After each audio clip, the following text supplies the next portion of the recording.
All right, folks. The 14th Amendment deals with the issue of insurrection. Check this out. There's a county commissioner in New Mexico. A judge has tossed him out of office as a result of his participation in the U.S. Capitol riot. That's right. The founder of the Cowboys for Trump, Couy Griffin, is a county commissioner there. And this judge said that he violated a clause in the 14th Amendment, which keeps folks from participating in an insurrection against the U.S. government.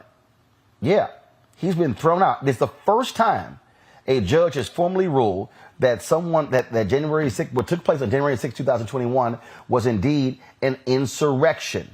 Folks, this is significant. DeMar, I want to start with you. A lot of people are unaware of this clause in the 14th Amendment. It dates back to the Civil War. And folks have been unwilling to invoke this. In Georgia, some residents tried to get Congresswoman Marjorie Taylor Greene thrown out of office on a similar deal here. But this is one of those laws that it's sitting right there that no one has tried to use before. And frankly, there are a number of elected officials who were involved with what took place on January 6th, and they were indeed domestic terrorists in doing so. So bravo to this judge for saying, hey, man, you got to go. Hey, no question. Once again, Roland, just like we just talked about with Don stated, this is just another example of actual leadership and people utilizing the tools and the power that they actually have possessed to actually get things done in America today. We need more of this. It's clause 3 of the 14th Amendment that says these insurrectionists, these people that try to do a coup in the United States, they don't have a right to be in leadership. They don't have a right to be an elected official. So I am proud of this judge. I hope other judges and other Democratic leaders would do the same thing with people all over this land who tried to overthrow this country and are now elected officials.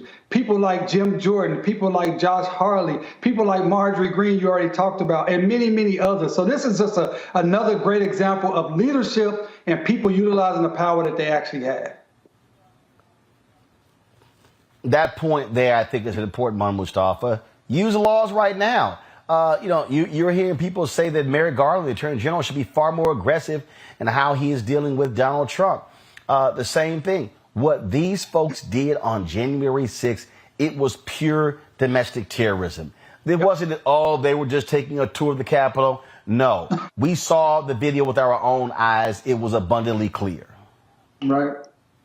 Without a doubt. I'm still confused how there are members in the House who still have their job, because all of us who've taken federal service, raised our right hand and said we would defend the Constitution against those both foreign and domestic. So we got domestic terrorists who are holding office, and we have not gotten rid of them. I mean, so it goes against everything that, that the founders and others have written over the years. So it'll be interesting to see if folks finally expand the utilization of the point that we're making. And actually, if these folks don't want to be a part of our system, then they should not be being paid as a part of the system.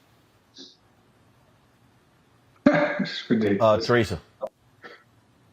Yeah, I totally agree with all of it. We need to get everyone who decided to attack the country, attack the Capitol, and make sure that they don't do it again. If this is not a lesson learned for, the United States, then I'm not sure what lesson is there to be learned. Because I think, again, we just got to make sure that, especially those who are in elected office, that, again, they're utilizing their power, they're understanding that, their job is to provide justice and safety for all. So half the battle is if, we have elected officials who choose to be a part, choose to, run with this rhetoric, then they need to get out of office. And I think, the judge made it very clear and clean. And hopefully that is an example of what, some of these others who decided to be unmasked, this is the consequence that they have to look forward to in the future and right now. Absolutely. And again, I really hope these judges get far more aggressive in dealing with these people. They are boils on American society. And it's so funny. I was on MSNBC on Saturday, and I call these folks evil. I call them for exactly what they are. And oh boy, the right wing, they've been so upset with me, mad, angry. They've been tweeting me, emailing me. Their racism is showing, Mustafa. And then I love these people. You know, I'm a grandmother of 7. I'm a Christian. I'm a Trump supporter. And I support a border wall. I support the military. How dare you call me evil? You started by saying I'm a Trump voter. End of our conversation. I mean, well, here's what this was really what gets me, Mustafa. The people who go, no, how dare you call me evil? But you progressives, you're communists, you're Marxists, you're Soros all paid off. You're living on a plantation. What's the other one? You're socialist. They love tossing those things out. But when Biden calls them semi-fascists, they lose their damn mind. Or I call them evil, they lose their mind. Yo, wear it. Because you're wearing it right now. Well, you know, privilege never allows you to believe that you are anything less than perfect and everyone else is less than what you are. It's interesting. You know, racists never believe that they are who they are. And just like those who embrace evil would never believe that they are contributing to the evilness that goes on.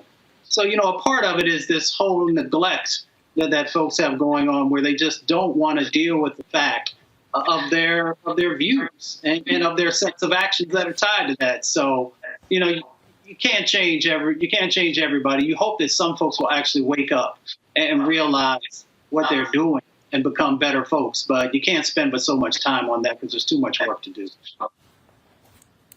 No, absolutely. And, you know, to Teresa, it's just been hilarious dealing with it for the last 72 hours. And they are just upset in their feelings. He calls 75 million of us semi-fascists. Yeah. And your point. Look, if the shoe fits, wear it. But if it doesn't have anything pertaining to you, then you shouldn't be responding. You know, when I saw some of your tweets over the weekend, I just said, my God, what are we doing with our lives? So, because half the battle is, you know, individuals want to be a part of a group. They want to be a part of something sometimes people can't even touch. And unfortunately, in this case, this is this entire MAGA movement where it's something, you know, really just a collective decided that they wanted to pursue. And again, it's a branding, it's a marketing. It's an interesting issue that I think, you know, we definitely need to have another conversation on. But at the end of the day, if nothing, you know, if anything that you said, Roland, had to do with anybody that took it personal, then it is what it is. Maybe they need to check themselves. But otherwise, the truth is what it is. You know, DeMario, you know, you're there in Oklahoma, and it's a whole bunch of Trump suck-ups there. When he had his big first rally after COVID, it was there in Tulsa. That's where Herman Cain went to die. Got COVID, came back a few weeks later and died. And you know, these folks really get upset when you call them out. They get upset. But look. You can't overlook the crappy stuff this man said before when he was running, what he said while he was running, what he said after he won, and what he's saying right now. And I'm sorry, if you supporting stupid, I'm going to call you stupid. Yeah, you know, and look, this is why racism is such a debilitating disease and such a destructive disease of the mind and the spirit. Because these individuals will say, oh, I'm not racist, and how dare you call me racist, when they're doing nothing but racist things. I mean, it's like the same individuals who say, oh, we just go back to prayer in school, Well, when we had prayer in school, we had segregated schools. When we had prayer in school, we had lynchings going on all around this country. When we had prayer in school, we had segregated water fountains and other things of that nature. So these people, the Crimea River, they always call them black people and so-called progressives as snowflakes. These are the biggest wimps, snowflakes, punks, whatever you want to call them. They always get their feelings hurt because they're not used to someone speaking back on them. They like to be bullies. And as soon as you say something to them, they want to start crying. They're the ultimate Karens and the Kevins. Karens and Kevins is what I like to call them. This for me is real simple. I punch back every time. Sure. So if y'all don't like it, that ain't my damn problem. Yep. That's your problem. Yep. Simple as that. So I'm not gonna stop punching back. I think they're so used to folks backing down from them, and so I heard that conservative radio talk show host Mark Levin was talking trash about me.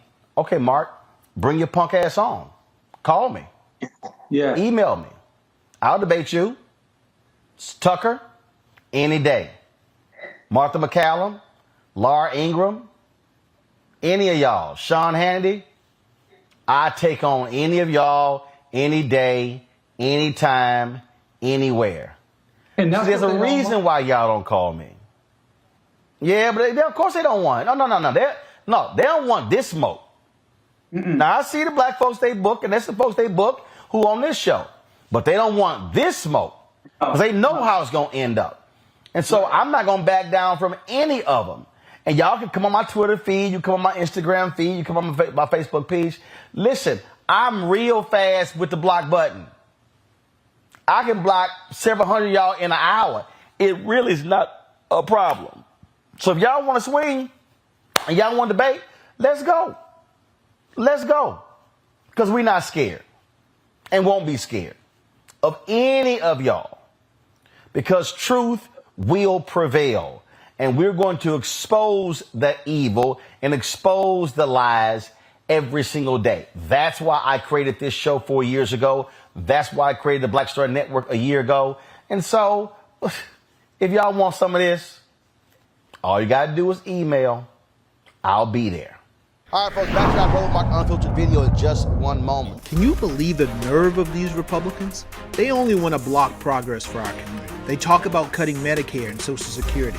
They played politics with veterans' health care. They voted against the George Floyd Justice and Policing Act and funding for our HBCUs, and against lowering prescription drug costs for our seniors. These Republicans keep trying hard to stand in the way, but President Biden, Vice President Harris, and Democrats won't let them. They are delivering for us. The Democratic National Committee is responsible for the content of this advertising. When you talk about blackness and what happens in black culture, we're about covering these things that matter to us, speaking to our issues and concerns. This is a genuine people-powered movement. There's a lot of stuff that we're not getting. You get it, and you spread the word. We wish to plead our own cause.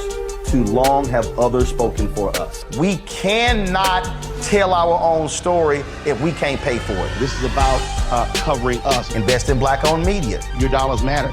We don't have to keep asking them to cover our stuff. So please support us in what we do, folks.